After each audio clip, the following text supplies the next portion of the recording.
Et Tipou, j'espère que vous allez bien. On va parler aujourd'hui de la paralysie du sommeil. J'avais déjà fait un live en fait à ce sujet, mais dans le live, j'ai vu qu'il y a des éléments que je n'ai pas couverts, donc j'aimerais revenir là-dessus. Je vous invite quand même à regarder la vidéo du live. Elle est disponible sur la chaîne du Lab. Et la particularité du live, c'est qu'il est interactif, mais aussi j'ai touché à la dimension vraiment des rêves. On a parlé un tout petit peu plus de ça, quelques astuces pour décoder en fait. Qu'est-ce qu'il faut pour décoder ses rêves? Ne pas être dépendant de, à chaque fois qu'on a fait un rêve, on va chercher l'information au fait. Comment devenir autonome dans cette démarche-là pour savoir de quoi nos rêves parlent? Alors, je trouve que cette vidéo, le live, où j'ai pris la parenthèse et j'ai parlé de ça. Mais ici, aujourd'hui, on va vraiment rester dans le cadre de la paralysie. C'est vrai que la paralysie nous amène dans les rêves, c'est sûr, mais on va rester vraiment dans le cadre de la paralysie et ce qu'il faut faire pour ne pas le revivre. Ok? Donc, commençons par ce que c'est la paralysie. Eh bien, simplement, on dit paralysie et du sommeil. Pour qu'il y ait paralysie, il faut vraiment qu'il y ait sommeil, n'est-ce pas? Il faut dormir. C'est donc un phénomène qui survient durant notre sommeil.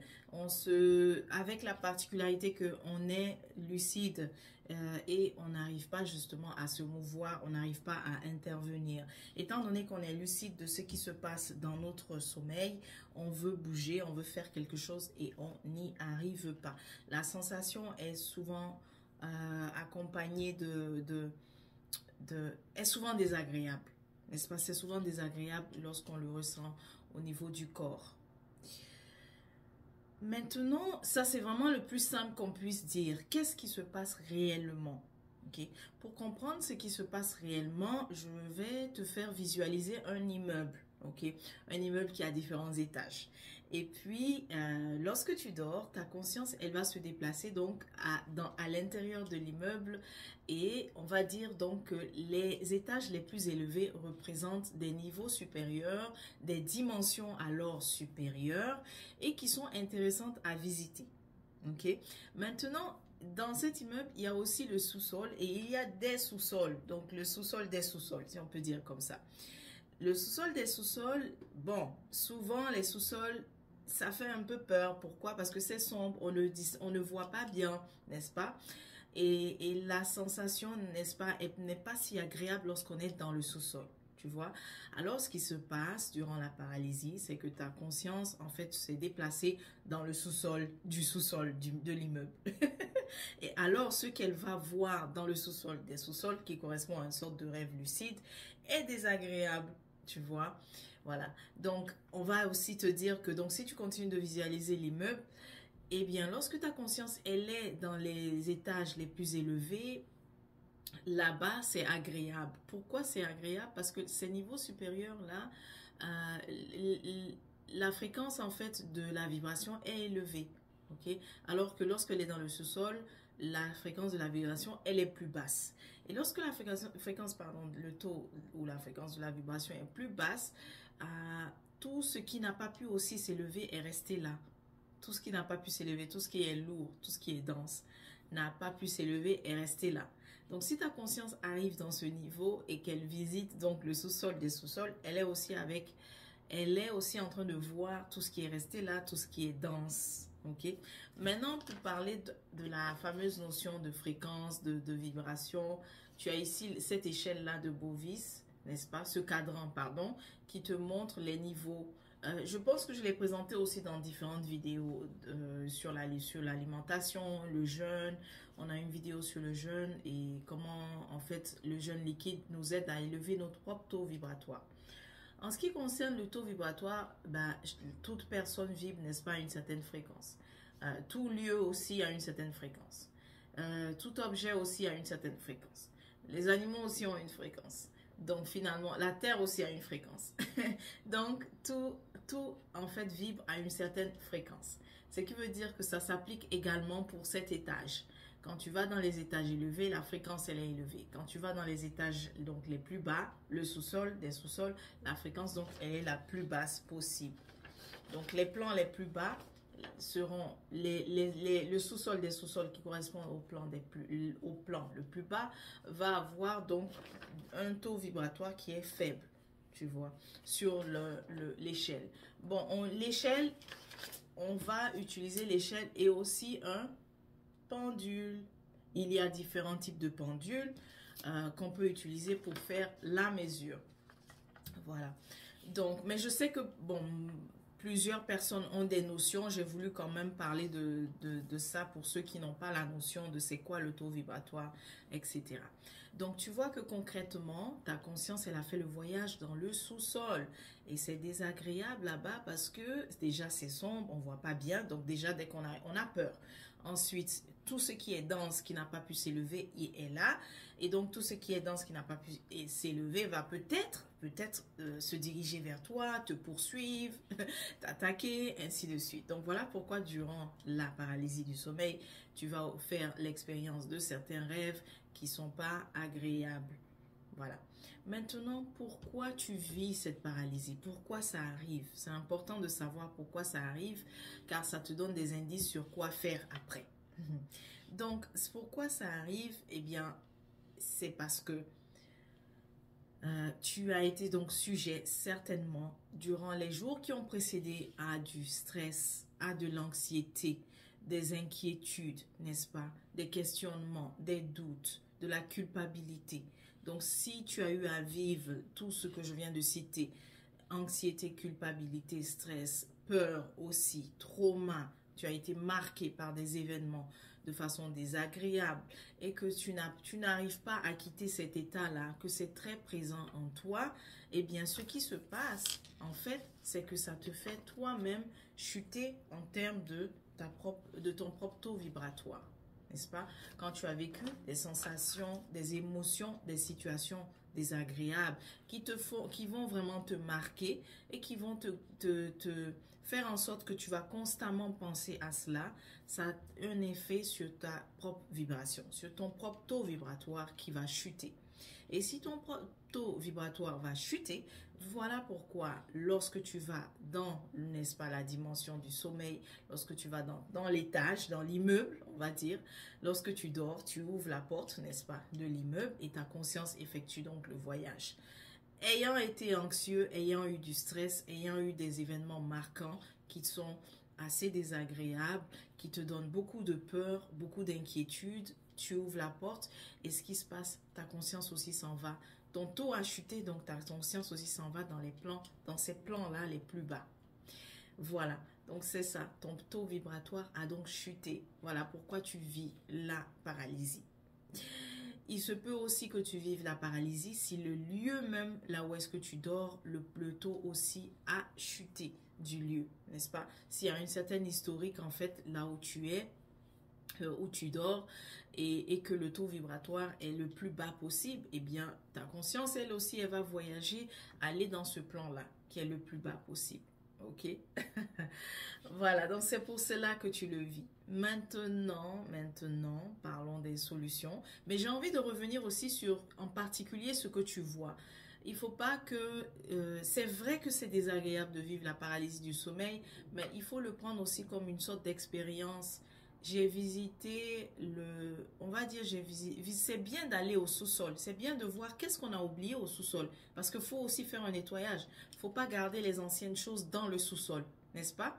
Donc, c'est vrai que c'est pas intéressant, lorsqu'on a un autre immeuble ou bien même une maison qui a un sous-sol, c'est pas intéressant d'y aller lorsqu'on a entassé, n'est-ce pas, beaucoup de vieilleries là-bas. Mais la visite au sous-sol aussi nous permet de se dire, mais ça, il est temps d'enlever les vieux fauteuils, n'est-ce pas? Les vieux fauteuils qui ont même de la moisissure dessus, ça et là, ça traîne. Eh bien là, c'est la même chose qui se produit, n'est-ce pas, dans la dimension subtile pour toi. Les peurs que tu as eues, les inquiétudes vont laisser définitivement des résidus dans tes corps. Et lorsque tu dors, c'est ce que tu vas aller visiter.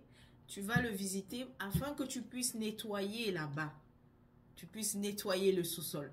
Donc finalement, dis-toi que ce n'est pas désagréable d'avoir vécu cela, mais ça t'invite à faire donc le nettoyage. Ce qui nous amène aux solutions. Lorsque tu viens juste d'avoir une paralysie, tu te réveilles, n'est-ce pas? Tu as finalement pu te réveiller parce que tu espères même te réveiller lorsque tu fais la paralysie. C'est désagréable. Tu veux fuir la situation, tu veux fuir ce que tu vis, ce que tu vois, n'est-ce pas? Parce que c'est vraiment la projection de tes peurs, la projection des angoisses ou du trauma que tu as eu, que tout ça que tu peux voir, n'est-ce pas? Et même l'inquiétude pour le futur aussi. Lorsque tu es inquiet pour ce qui va arriver, tu vas voir que en faisant la paralysie, tu vas voir des projections comme ça. Donc, tu viens juste de te réveiller, qu'est-ce que tu fais? Tu vas te recoucher? Non, on ne fait pas ça. Parce que dans la majorité des cas, n'est-ce pas, qui m'ont été racontés, lorsqu'on se rendort, on le vit. Et d'ailleurs, même moi, je l'ai vécu et lorsque je me suis rendormie, je suis retournée directement encore au sous-sol. Tu retournes au sous-sol.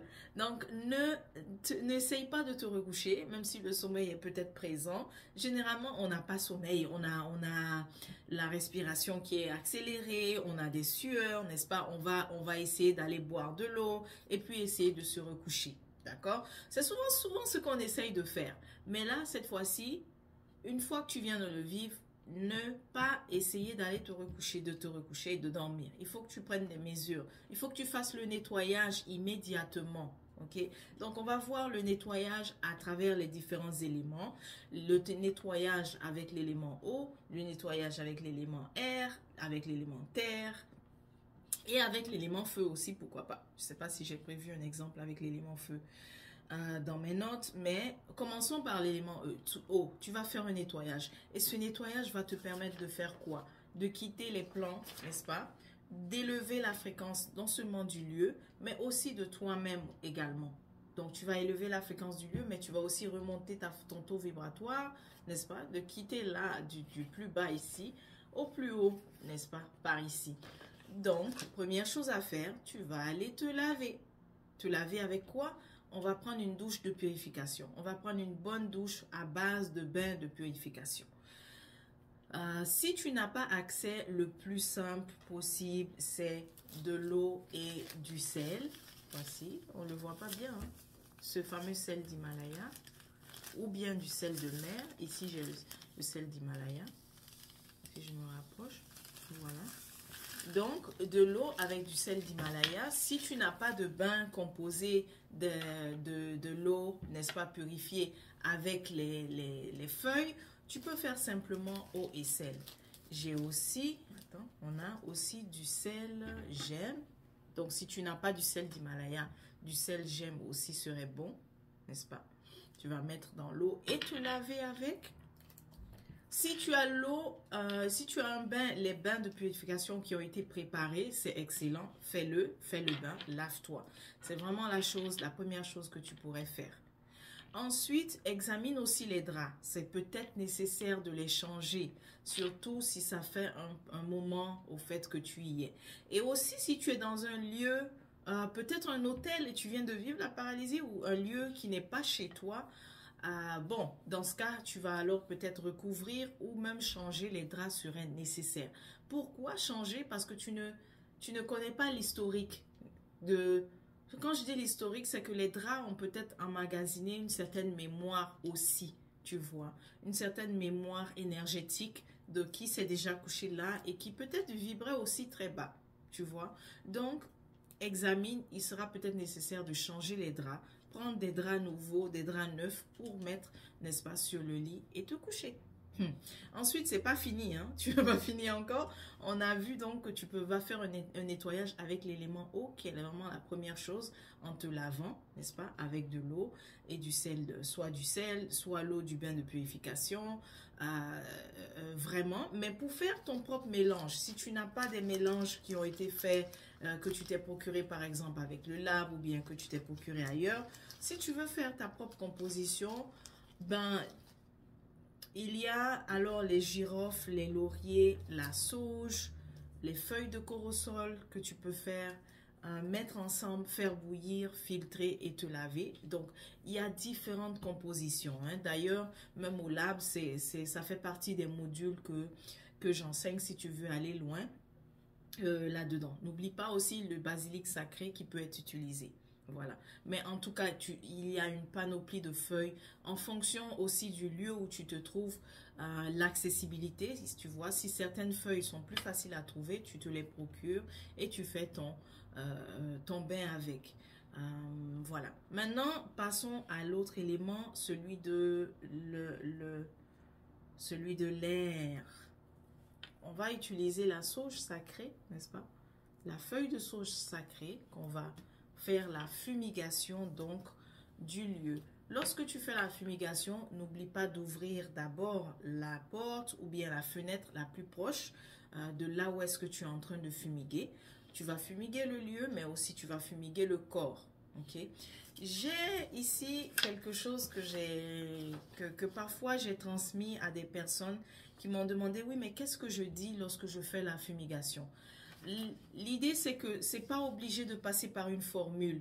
Il faut simplement que que dans ton cœur, tu aies, n'est-ce pas, de un, la reconnaissance pour la sauge sacrée, n'est-ce pas, qui va nettoyer, n'est-ce pas, le lieu énergiquement, qui va vraiment purifier. Il faut que tu aies cette reconnaissance dans le cœur et aussi cette intention-là de voir le lieu et tes corps nettoyés. Donc voici si jamais tu veux une formule, elle est disponible, on peut te l'envoyer, mais je vais quand même la lire. Que mes mains soient nettoyées pour de belles créations, que mes pieds soient nettoyés afin qu'ils puissent prendre la direction la plus favorable, que mon cœur soit pur afin que je puisse l'entendre, que ma gorge soit pure afin que je puisse parler intelligemment lorsque les mots sont nécessaires, que mes yeux soient nettoyés afin que je puisse voir les signes et merveilles de ce monde. Que mon espace soit purifié et nettoyé par la fumée de cette plante sacrée, la sauge. Que cette fumée élève et transporte nos prières vers la manifestation. Ashe Imana Ma'at. Amenra Ma'at. Voilà. Donc la source, je l'ai prise ça devait être un blog, Mystic Mermaid Love, et je l'ai modifié, je l'ai traduit en anglais et je l'ai modifié. Donc tu peux utiliser donc cette formule lorsque tu fais la fumigation, ou alors tu peux simplement avoir l'intention vraiment dans le cœur en le faisant, tu vois. Et pour la fumigation, je recommande de le faire sur 7 jours. Ne pas seulement seulement le jour où tu as eu la paralysie. Donc il faut continuer, n'est-ce pas, à allumer, brûler. Assure-toi que la flamme ne reste pas une fois que c'est allumé. Donc, fais la fumigation sur le lieu et aussi sur le corps. Et tu vas pas seulement te limiter à un jour, tu vas le faire sur 7 jours. Donc, les 6 autres soirs qui vont suivre, tu vas continuer la pratique avant de dormir. Observe aussi le comportement de la fumée, comme je l'ai dit dans le live, parce que lorsque tu allumes la sauge, elle communique, n'est-ce pas, avec toi. Elle communique en fait elle peut te dire si le besoin de brûler d'abord. Donc si le lieu était tellement à purifier, avait tellement de charge, tu pourras aussi le voir. La sauge continue de brûler vraiment sans arrêt, n'est-ce pas? Ça arrive. Ou alors que ça se consume, tu vois ça c'est beaucoup, hein. Généralement, je vais prendre peut-être juste seulement ça, tu vois. Mais si tu prends quelque chose de grand comme ça et que tu commences à... Elle ne veut pas se séparer. Normalement, c'est 2, mais elle ne veut pas se séparer. Si ce que tu as ici, tu commences à le brûler, que ça se consume très rapidement, ben ça t'indique que tu as besoin de continuer, de ne pas arrêter parce que la charge était vraiment... c'est vraiment dense au fait que c'est vraiment nécessaire. Que les résidus qui sont dans le lieu, c'est nécessaire d'enlever plus et d'en faire plus. Ok, voilà. Ensuite, si jamais ça fait différents jours que tu fais donc cette paralysie, ça sera peut-être aussi nécessaire de t'apaiser même toi-même en allumant donc une bougie, une bougie blanche, mais attention qui n'est pas trop grande parce que si tu viens de vivre la paralysie, ton objectif aussi c'est de faire cette purification et de te recoucher, n'est-ce pas? Donc tu vas te procurer une petite bougie blanche qui a été aussi... En fait, ce que je veux dire, c'est que ce serait bon de garder ta bougie dans un sachet avec du sel à peu près 3 jours, 4 jours avant de l'utiliser. Ça te permet de complètement enlever les charges parce que les bougies nous viennent parfois des magasins, n'est-ce pas? Et ça te permet vraiment de la purifier elle-même, la bougie, avant de l'utiliser. Parlant de lorsqu'il faut allumer une bougie, je pense que si tu suis mes vidéos, tu as peut-être déjà entendu que je dis de faire attention à tes pensées lorsque tu es en train de l'allumer, n'est-ce pas? D'avoir vraiment, de ne pas être distrait et d'être en train de penser à ton objectif. Qu'est-ce que tu veux lorsque tu es en train d'allumer la bougie? Est-ce que c'est ramener la paix dans ton cœur? Donc, c'est ce que tu vas devoir penser et tu vas allumer ta bougie pendant que tu as cette pensée. C'est cette pensée que tu retiens. C'est cette intention de paix, de calme que tu retiens. Ne sois pas en train de ressasser des idées angoissantes, inquiétantes lorsque tu allumes ta bougie. Sinon, c'est ce que tu auras transmis comme souhait à l'élément feu d'amplifier pour toi. Ok, voilà. Donc, très important, quand tu fais intervenir l'élément feu, l'intention lorsque tu allumes la bougie. Donc, on a vu un peu élément air, élément eau, élément feu. Ensuite, élément terre, c'est-à-dire avoir des choses tangibles avec toi. Oh, je viens de voir le bol. J'ai oublié de mentionner encore l'élément eau. Voici un autre nettoyage aussi que tu peux faire. Ça serait bon si tu dors sur un lit, mais qui a un espace en fait en dessous, parce que parfois certains lits sont carrément sur le plancher. Il n'y a pas de comment on appelle ça, de support. Donc avec l'élément eau, si vraiment ça fait ça, c'est bien de le faire. Ce nettoyage est nécessaire de le faire quand tu viens d'aménager dans ce lieu et que tu viens de vivre la paralysie. Ou alors, tu n'as même pas encore eu de paralysie, mais tu viens d'aménager dans ce lieu, tu veux faire un nettoyage, tu veux enlever la charge au fait, n'est-ce pas, de la mémoire présente dans le lieu. Tu vas te procurer un bol comme ça, n'est-ce pas? Tu vas le remplir d'eau jusqu'à à peu près vraiment bien rempli, mais sans trop déborder, à peu près là. Et ensuite, tu vas rajouter une quantité assez intéressante de sel, comme ça. Voilà. Parfois, je suggère 400 grammes à peu près pour ce genre de contenant. Donc, première étape, tu mets de l'eau. Et ensuite, deuxième étape, on va mettre le sel. Et ensuite, tu vas le placer sous le lit. Mais dans la position où tu vas le mettre, c'est au niveau de là où est-ce que ta tête est située. Donc, si tu dors, ta tête est vers le nord. Donc, tu vas placer le bol sous le lit, mais vers le nord. Et tu vas les laisser là pour quelques jours. OK? Pour quelques jours. L'idée, c'est que de laisser complètement l'eau s'évaporer. Et par la suite, lorsque l'eau sera évaporée complètement, d'abord, avant même que ça s'évapore complètement, je t'invite à aller regarder. Le troisième jour, qu'est-ce qui se passe? Est-ce que l'eau s'est évaporée trop vite? Essaye d'observer qu'est-ce qui se passe. Ok? À peu près 4e, 5e jour, prends une photo pour voir. Si tu arrives à lire ce qui se passe, tu peux savoir si c'est nécessaire de nettoyer davantage, donc de continuer. Ou alors, tu peux aussi savoir si c'est nécessaire, si ça a vraiment enlevé les résidus dans le lieu, au fait. OK? Lorsque tu dors. En fonction de ce que tu auras pris comme... mais vraiment, prends une photo au 4e jour et ensuite prends une photo lorsque ça s'est évaporé complètement.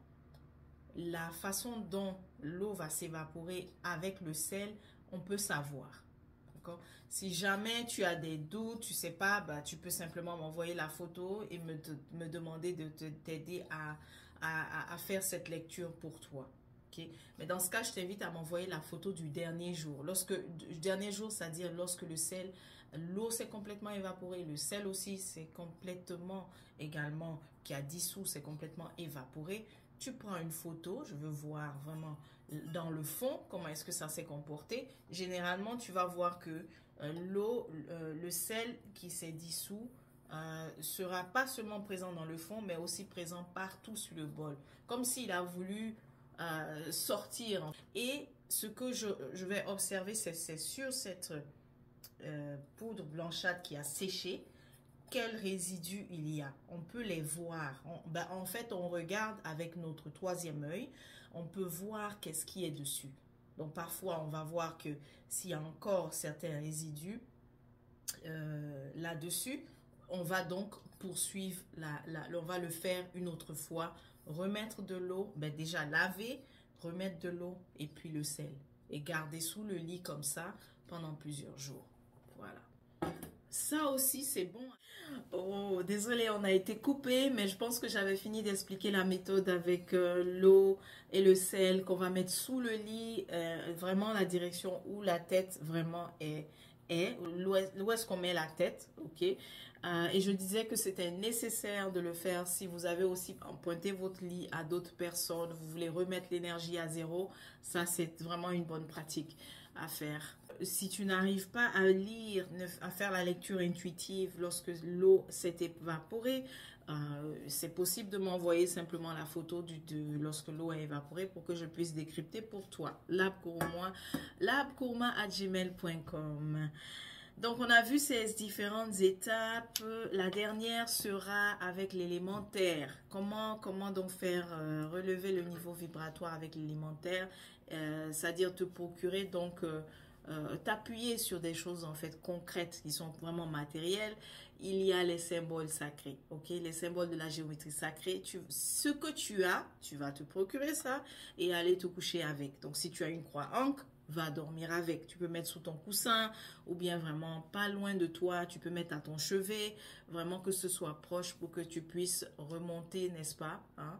Remonter, arriver aux étages supérieurs. La croix ancre va t'aider à le faire. Si tu as aussi l'œil de rat, peu importe le symbole sacré que tu connais, procure-toi ce symbole et mets-le à ton chevet ou à côté de toi pour pouvoir te recoucher et dormir. Si jamais tu as un pendule, mesure le taux du lieu et mesure aussi ton propre taux pour voir où tu en es. Ça va te permettre d'avoir une idée, n'est-ce pas, concrètement, quantitativement, où est-ce que tu en es avant de dormir. Comme ça, tu sais, si tu fais la mesure que tu vois que c'était bas et que c'est toujours tu es encore dans le rouge ici, il y a une légère augmentation, tu es encore dans le rouge, tu sais que tu seras peut-être plus au sous-sol du sous-sol, mais au moins au sous-sol encore, n'est-ce pas? Comme expérience. Voilà pourquoi il faut aussi se donner le temps. Une fois que tu auras une idée du taux, eh bien, tu sais qu'il faut continuer ces purifications-là. Il faut continuer de se laver, donc sur 7 jours. Il faut continuer la fumigation aussi sur 7 jours, tu vois. Et donc, c'est cela. Mais par la suite, n'oublie pas que tout ça est parti d'ici, hein, que c'est le mental qui a ressassé des idées, tu as été inquiet, tu as été anxieux, donc c'est parti de là. Il va falloir que tu intègres dans les jours suivants une activité pour aider le mental à se calmer. Donc la méditation, tu vois, ça va être intéressant de t'engager au moins à méditer. On va dire, tu sais quoi, peut-être prendre un engagement de 15 minutes par jour, méditer, c'est aussi bon, n'est-ce pas, que de vouloir essayer de faire 1 heure et ne pas réussir et abandonner le 3e jour. Ok, donc c'est très important. Donc nous avons vu toutes les étapes qu'il faut vraiment faire lorsqu'on vit la paralysie du sommeil pour ne plus justement se retrouver dans cette expérience désagréable. Portez-vous bien et on se dit à la prochaine. Été-vous.